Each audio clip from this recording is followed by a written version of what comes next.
कहानी की शुरुआत में हम जियानी नाम के एक बिगड़ैल रईस आदमी को देखते हैं जो दिन रात सिर्फ लड़कियों के पीछे पड़ा रहता है। उसके पास पैसों की कोई कमी नहीं, बस ठरक बहुत ज्यादा है। वो सुबह किसी को हाय बोलता है, दोपहर में किसी और को घुमाने ले जाता है और रात को किसी तीसरी को प्यार के जाल में फंसाकर उसके साथ तूफान और भूकंप के मजे लेता है। फिर क्लब में बैठकर इन्हीं रोमांस की कहानियाँ अपने दोस्तों को सुनाता है जैसे वो कोई ट्रॉफी जीत कर लौटा हो। वो प्राउडली कहता है कि मुझे कोई भी लड़की दे दो, मैं उसे पल भर में पटाकर अपने कमरे तक ले जा सकता हूँ। तभी उसका एक दोस्त फाबियो मजाक में बोलता है कि तेरी उम्र 50 साल होने वाली है, आवारागर्दी छोड़ के कोई मैच्योर और सीरियस लड़की देखकर शादी कर ले। जियानी जवाब देता है कि तू इसकी टेंशन मत ले, अगर तू कहे तो मैं तेरी वाइफ के साथ भी फ्लर्ट कर सकता हूँ। और उसकी इन्हीं बातों से हमें पता चलता है कि वो किस लेवल का ठरकी इंसान है। उसकी ये बेपरवाही और ज्यादा तब दिखती है जब उसकी मॉम की डेथ हो जाती है और वो उनके फ्यूनरल में भी लेट पहुंचता है। उसका जुड़वा भाई कार्लो जो माँ के साथ रहता था, उसे जियानी की हरकतों के बारे में सब कुछ पता था। वो कहता है कम से कम मॉम के लिए प्रेयर तो कर ले, लेकिन उसे अपनी मॉम के लिए आखिरी प्रेयर करने में भी कोई इंटरेस्ट नहीं होता। कार्लो हार मानकर उसे मॉम के घर की चाबी देकर कहता है कि तेरे जितने भी सामान मॉम के घर में हैं, उन्हें निकाल कर ले जा। इसके बाद जियानी माँ के घर पहुँचता है और उनकी व्हीलचेयर पर बैठकर कुछ पुरानी तस्वीरें देखता है। फिर माँ का रेडियो चालू करके हाई वॉल्यूम में गाना सुनने लगता है। इसी बीच रेडियो की आवाज सुनकर पड़ोस में रहने वाली अलेसिया नाम की एक लड़की वहाँ आती है और जियानी को व्हीलचेयर पर बैठा देखकर उसे हैंडीकैप समझ लेती है। जियानी उसे देखकर थोड़ा चौंकता है तो अलेसिया कहती है, मैं पड़ोस में रहती हूँ और रेडियो की आवाज सुनकर देखने चली आई। वैसे मैं तुम्हारे जैसे लोगों की मदद करने का काम करती हूँ जो फिजिकली हैंडीकैप है। जियानी समझ जाता है कि वो उसे हैंडीकैप समझ रही है, पर अलेसिया इतनी ज्यादा खूबसूरत होती है कि जियानी तुरंत एक्टिंग शुरू कर देता है। उससे हमदर्दी पाने के लिए कहता है कि मेरी माँ का देहांत हो गया और मुझे उनकी बहुत याद आती है, इसलिए कभी कभी उन्हें याद करने यहाँ चला आता हूँ। उसकी मासूमियत देखकर अलेसिया के दिल में उसके लिए हमदर्दी बढ़ने लगती है और कहती है कि मैं पास में ही रहती हूँ, अगर कभी भी कोई मदद चाहिए हो तो बस डोर बेल बजा देना। लेकिन जियानी तो अंदर से एक नंबर का ठरकी इंसान है। अलेसिया से बातें तो बड़ी मासूमियत से करता है, मगर उसकी नजरें कुछ ज्यादा ही शरारती थी। फिर उसके जाते ही जियानी अपने असली रूप में आकर खुश होने लगता है कि अलेसिया तो कमाल की खूबसूरत है और अब उसे एक नया मौका मिल गया है। लेकिन भले ही जियानी का कैरेक्टर ढीला है, मगर उसका बिजनेस काफी बड़ा था। वो हाई स्पीड नाम की एक सक्सेसफुल शू कंपनी का ओनर था, पर उसकी बेपरवाही और ओवर कॉन्फिडेंस वाला एटीट्यूड ऑफिस में भी साफ दिखता है। एक कॉर्पोरेट मीटिंग के दौरान कंपनी की इंटर्न जूलिया कहती है कि हमें डिसेबल्ड लोगों के लिए शूज डिजाइन करने चाहिए और ये नया मार्केट ओपन करेगा। लेकिन जियानी को ये इनोवेशन पसंद नहीं आता। एक लड़की उसे आइडिया दे, ये उसकी ईगो पर लग जाता है और वो गुस्से में जूलिया को उसी वक्त निकाल देता है। जियानी का असली पैशन ही था हर बार एक नई लड़की के साथ नजदीकियां बढ़ाना। इसके बाद वो फिर अपनी माँ के घर पहुँचता है और अपाहिज का एक्टिंग करके अलेसिया से मिलकर कहता है कि मैं घर में अकेला हूँ, तो कुछ टाइम कॉफी या वाइन पीते हुए बात करते तो बहुत अच्छा होता। अलेसिया मान जाती है और अब जियानी को कॉफी बनानी पड़ती है, लेकिन व्हीलचेयर वाला ड्रामा जारी रखते हुए उसे काफी मेहनत करनी पड़ती है। अलेसिया उसे देखकर मदद करने आती है, मगर जियानी तो वहाँ भी अपने ठरकपन का मजा लेने से बाज नहीं आता। फिर बातों बातों में वो कहता है कि मैं अनमैरिड हूँ और किसी लाइफ पार्टनर की तलाश में हूँ। अलेसिया कहती है कि वो अपाहिज लोगों की मदद तो करती है, लेकिन किसी सक्सेसफुल आदमी को डेट करना चाहती है और लॉन्ग टाइम एक ही रिलेशन में रहना उसे उतना पसंद नहीं है। अब जियानी समझ जाता है कि उसका ड्रामा उसे सिर्फ अलेसिया की हमदर्दी दिला सकता है, प्यार नहीं। वो तुरंत अपनी पहचान बताता है कि दरअसल मैं हाई स्पीड कंपनी का ओनर हूँ जिसके कई सारे ब्रांचेस हैं, पर करोड़ों की जायदाद होने के बावजूद भी वो एक अपाहिज आदमी है और उसे एक लाइफ पार्टनर की कमी है। ये सुनकर अलेसिया कहती है, अगर संडे को तुम हमारे गांव के फार्म हाउस पर आते तो बहुत अच्छा होता। वहाँ मेरी पूरी फैमिली रहती है जिनसे मिलकर तुम्हें बहुत खुशी होगी। जियानी तुरंत मान जाता है और संडे आते ही अलेसिया के बताए जगह पर पहुँच जाता है। अब घर के पास पहुंचते ही अलेसिया का डॉगी आकर उसके सारे फ्लावर्स खराब कर देता है, लेकिन सही वक्त पर अलेसिया आकर डॉगी को संभाल लेती है। फिर वो उसे ले जाकर अपनी फैमिली से मिलवाती है। वहाँ अलेसिया उसे अपनी ग्रैंड मदर से मिलवाती है जो खुद ऑक्सीजन टैंक के सहारे सांस ले रही थी। फिर थोड़ी देर में वहाँ कियारा नाम की एक लड़की आती है, जिसे देखते ही जियानी के मन में लड्डू फूटने लगते हैं। उसे लगता है आज तो डबल लॉटरी लग गया है। लेकिन अगले ही पल जब कियारा व्हीलचेयर से उतरकर घर में आती है तो उसके मूड का सत्यानाश हो जाता है।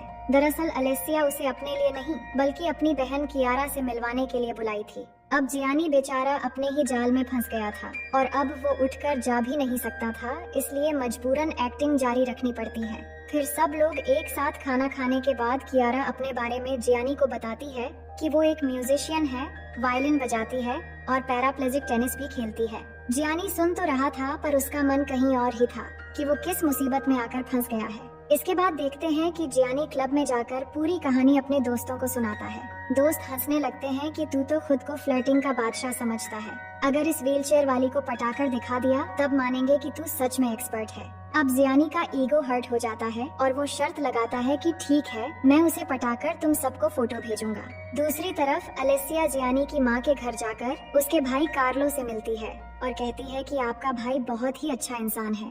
वो अपाहिज होने के बाद भी वो लोगों की कितनी मदद करता है। कार्लो जानता था कि जियानी हर बार कोई नया नाटक करता रहता है, इसलिए वो अलेसिया को सच नहीं बताता। फिर कुछ दिन बाद कियारा अचानक जियानी के ऑफिस पहुंच जाती है तो जियानी को तुरंत व्हीलचेयर वाला ड्रामा शुरू करना पड़ता है। कियारा कुछ समझ नहीं पाती और कहती है कि आज मेरा टेनिस मैच है, तुम देखने चलते तो मैं बहुत खुश होती। जियानी मान जाता है और व्हीलचेयर पर बैठकर वहां पहुंच जाता है। मैच शुरू होता है जिसमें कियारा का कॉन्फिडेंस और टैलेंट देखकर पहली बार जियानी के दिल में उसके लिए थोड़ा रिस्पेक्ट जागता है। वो सोच में पड़ जाता है कि ये लड़की तो सच में कमाल है, पर ये भी याद था कि दोस्तों से लगाई हुई शर्त उसे जीतनी है। फिर कुछ दिन बाद जियानी इटली के दूसरे शहर में जाता है। वहाँ एक बड़ा म्यूजिक कॉन्सर्ट शुरू होता है जहाँ कियारा अपने ग्रुप के साथ वायलिन बजा रही होती है। पूरे ऑडिटोरियम में बहुत सारे लोग होते हैं और परफॉर्मेंस खत्म होते ही लोग तालियां बजाने लगते हैं और हर कोई कियारा की परफॉर्मेंस की तारीफ करता है। फिर कॉन्सर्ट के बाद जियानी कियारा को एक रेस्टोरेंट में डिनर पर ले जाता है। वो सोच रहा था कि कियारा को सच बता देगा, लेकिन डर भी रहा था कि अगर उसने सच्चाई बता दी तो वो उसे छोड़ देगी, इसलिए वो फिलहाल चुप रहता है। अब डिनर के दौरान जियानी अपने व्हीलचेयर को सही से मैनेज नहीं कर पाता, जो देखकर कियारा को थोड़ा शक होता है, लेकिन फिर वो खुद को समझा लेती है क्योंकि अब वो सच में उसे पसंद करने लगी थी। उसे लगने लगा था कि अलेसिया ने उसे एक अच्छे लाइफ पार्टनर से मिलवा दिया है। फिर डिनर के बाद जब दोनों होटल के बाहर पहुंचते हैं तो जियानी मुस्कुराकर कहता है, क्या एक लास्ट ड्रिंक तुम्हारे रूम में हो जाए? कियारा थोड़ी देर सोचकर हाँ कर देती है। फिर रूम में पहुंचकर दोनों बातें करते हुए करीब आ जाते हैं और एक दूसरे को किस करने लगते हैं। कियारा के दिल में सच्चा प्यार था, लेकिन जियानी के लिए सब कुछ सिर्फ एक शर्त का हिस्सा था और जब वो थोड़ा आगे बढ़ने की कोशिश करता है तो कियारा उसे ये कहकर रोक लेती है कि उसे कल सुबह जल्दी जागना है। अब जियानी का प्लान फेल हो जाता है और वो ठीक है कहकर चला जाता है। फिर हम अगले दिन का सीन देखते हैं जहाँ जियानी अभी भी अपनी पुरानी आदतों से बाज नहीं आता। उसे जब भी मौका मिलता किसी और लड़की के साथ फ्लर्ट करने में देर नहीं करता। उधर कियारा जो इस रिश्ते को सच्चा मान चुकी थी, वो खुश होकर अपनी बहन अलेसिया का शुक्रिया अदा करती है और कहती है कि तुमने मुझे एक सच्चे साथी से मिलवा दिया है और जियानी बहुत अच्छा इंसान है। फिर अगले दिन जियानी कॉल करके कियारा को अपने मेंशन पर डिनर के लिए बुलाता है। कियारा खुश होकर एक खूबसूरत ड्रेस पहन के पहुंचती है और घर के इंटीरियर और लग्जरी लाइफस्टाइल देखकर उसकी आंखें चमक उठती हैं। अब डिनर के दौरान वो अपने पास्ट के बारे में बताती है कि जब मैं 16 साल की थी तब एक कार एक्सीडेंट में मेरे दोनों पैर बेकार हो गए, लेकिन उसी कार की सीट पर रखा मेरा वायलिन बिल्कुल सही था। तब मुझे लगा कि ये गॉड का सिग्नल है कि मुझे जिंदगी में कुछ बड़ा करना है और तभी से मैंने वायलिन को अपना पैशन बनाने का सोच लिया।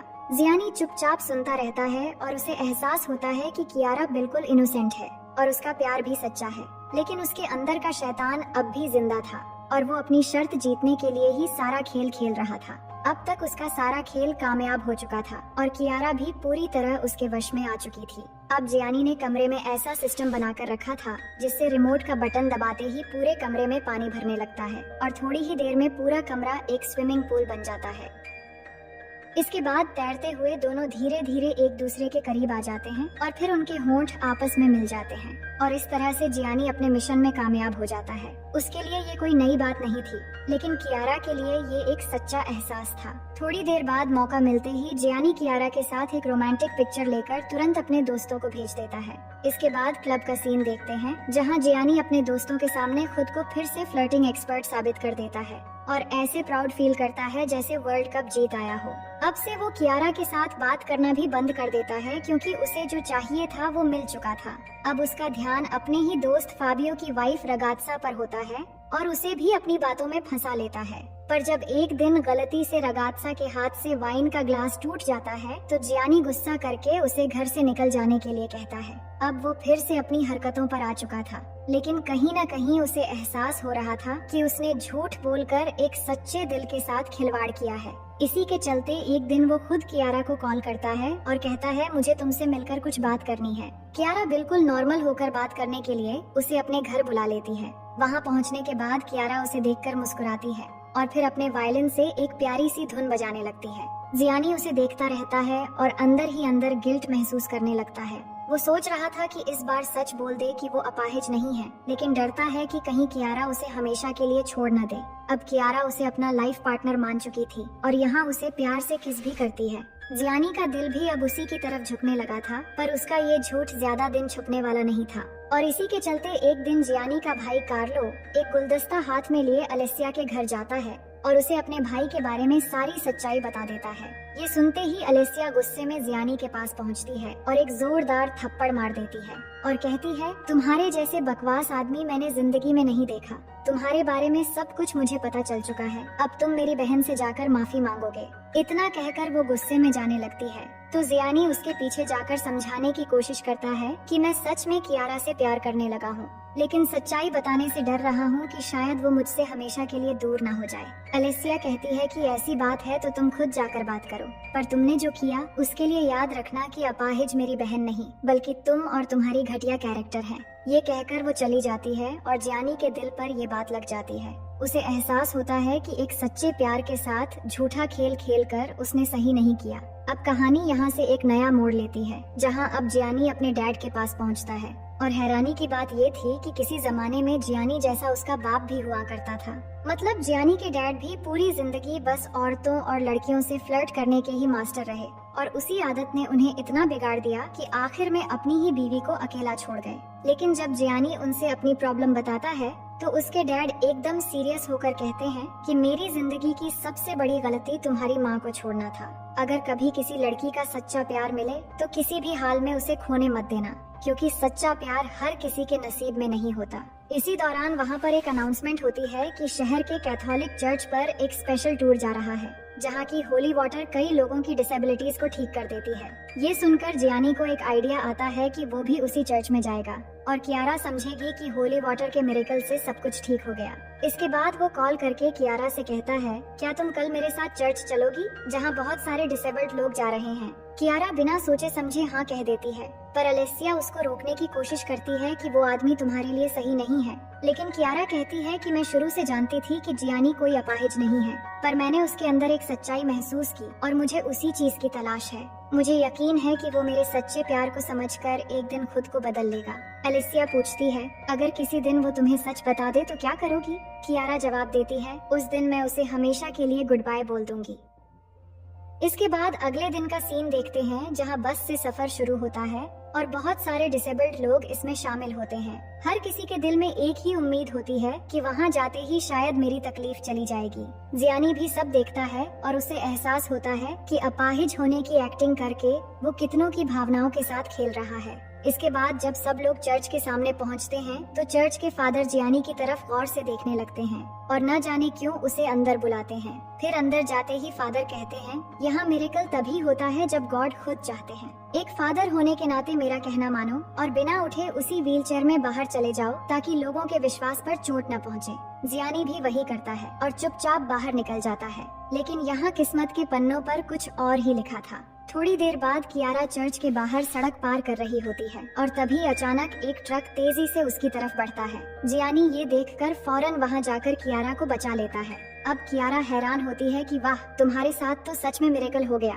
लेकिन अगले ही पल उसकी आंखों में आंसू आ जाते हैं, क्योंकि अब सब कुछ सामने आ गया था कि जियानी का एक एक किरदार झूठा था। फिर वो टूटे दिल के साथ बस में बैठकर बाकी लोगों के साथ निकल जाती है और जियानी एक गुनहगार इंसान की तरह बस देखता रह जाता है। वो किसी तरह वापस तो लौट आता है, लेकिन इसके बाद से उसकी जिंदगी बिखरने लगती है। उसका दोस्त फाबियो उस पर बहुत गुस्सा करता है, क्योंकि उसे सच्चाई पता चल चुकी थी कि जियानी उसकी वाइफ के साथ भी गलत हरकतें कर चुका है। और बाकी दोस्त भी उससे बहुत नाराज होते हैं। अब जियानी बिल्कुल अकेला पड़ जाता है और इसी दौरान शायद उसके अंदर की इंसानियत लौट रही थी। वो अपनी माँ की कब्र पर जाता है और अपने दिल की हालत बताते हुए बहुत दुखी होता है। फिर ऑफिस जाकर अपनी असिस्टेंट को कहता है जूलिया नाम की उस इंटर्न को वापस बुला लो जो स्पेशली एबल्ड लोगों के लिए शूज बनाना चाहती थी। और फिर वो उसी जूलिया को कंपनी की प्रोडक्ट मैनेजर बना देता है और फिजिकली हैंडीकैप लोगों के लिए स्पेशल शूज लॉन्च करवाता है। इसके बाद वो माफी की उम्मीद लेकर कियारा के पास जाता है जो अब भी बसों से मिरेकल टूर पर थी। वो बस में चढ़ता है और कियारा से माफी मांगने लगता है, लेकिन कियारा जवाब देती है कि तुम चाहे मुझे अपाहिज कहो या बीमार कहो, मुझे कोई फर्क नहीं पड़ता। मैं जैसे भी हूँ खुद के लिए काफी हूँ और मेरी जिंदगी में तुम्हारे जैसे बनावटी इंसान की कोई जरूरत नहीं है। ये सुनकर जियानी चुपचाप वहाँ से चला आता है क्योंकि अब सब कुछ खत्म हो चुका था। अब उसे खुद से ही नफरत होने लगी थी और हर वक्त उसे बस कियारा की यादें आती थीं। फिर एक दिन जॉगिंग करते हुए अचानक वो थककर घुटनों के बल गिर जाता है और उसकी सांसें फूलने लगती हैं। तभी उसके सामने कियारा आती है और मुस्कुराते हुए अपना हाथ बढ़ाकर उसे उठाने में मदद करती है। उस पल जियानी समझ जाता है कि इंसान की जिंदगी में एक सच्चे प्यार और इमोशंस का एहसास होना कितना जरूरी है और ये उसके लिए एक इम्तिहान था जिससे अब वो खुद को एक जिंदा दिल और सच्चा इंसान महसूस कर पा रहा था। अब जियानी और कियारा एक दूसरे के लिए परफेक्ट और सच्चे साथी बन जाते हैं क्योंकि सच्ची मोहब्बत ने एक स्वार्थी आदमी को अब एक सही इंसान बना दिया था। अब कहानी के आखिर में हम देखते हैं कि जियानी और कियारा शादी करने वाले हैं और खुशी के मारे जियानी कियारा को अपनी बाहों में उठाकर डांस करने लगता है और इसी सीन के साथ ये कहानी यहीं पर खत्म हो जाती है। तो दोस्तों मैं उम्मीद करती हूँ कि ये कहानी आपको बेहद पसंद आई होगी।